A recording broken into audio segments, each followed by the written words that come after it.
Sekitar 100 negara di dunia kini mengakui bahasa Inggris sebagai bahasa utama atau kedua di negaranya. Oleh karenanya, banyak dari kita yang kemudian belajar bahasa Inggris agar bisa mengerti pembicaraan banyak orang di dunia. Tapi, seperti yang ditanyakan oleh teman-teman kita ini, kenapa bahasa Inggris bisa menjadi bahasa internasional? Kenapa bukan bahasa Indonesia, Jawa, atau Minang saja?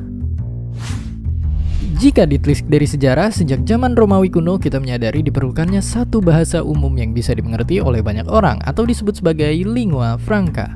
Dalam sejarahnya sendiri, lingua franca sempat berganti-ganti tiap masanya. Begitu juga dengan bahasa Inggris yang memiliki sejarah cukup panjang untuk menjadi lingua franca.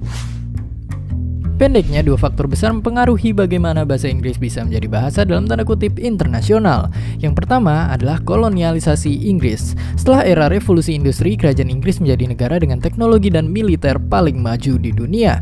Keadaan ini membuat Inggris menjadi negara dengan jumlah wilayah jajahan terluas dan jadikan bahasanya paling banyak digunakan di dunia. Kemudian faktornya tak hanya dari negara Inggris saja, tetapi pada awal abad ke-20 negara berbahasa Inggris lain yaitu Amerika Serikat muncul sebagai negara dengan kekuatan ekonomi terbesar di dunia. Singkatnya, kekuatan ekonomi Amerika Serikat yang sangat besar memaksa negara-negara lain di dunia untuk menggunakan dolar dan tentunya berkomunikasi dalam bahasa Inggris. Kemudian faktanya, fenomena globalisasi juga ikut memperkokoh posisi bahasa Inggris sebagai bahasa internasional. Pada era globalisasi, banyak perusahaan dan media asing terutama dari Amerika Serikat mendirikan kantornya di negara lain. Akibatnya, banyak dari kita yang belajar bahasa Inggris agar bisa diterima bekerja di perusahaan asing tersebut yang tentunya menjanjikan gaji cukup besar. Selain itu, siaran media asing bahasa Inggris yang mungkin sering kita dengar dan lihat membuat kita ikut terbiasa menggunakan bahasa Inggris.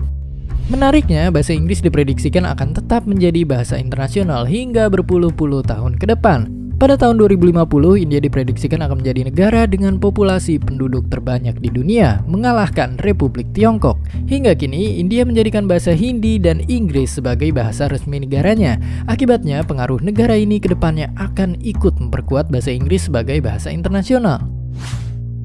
Dan ya, kita yang belum belajar bahasa Inggris mungkin akan berpikir kembali untuk mempelajarinya karena mungkin kedepannya kita akan menyebut bakso sebagai meatball bukan bakso lagi. Dan seperti biasa, terima kasih.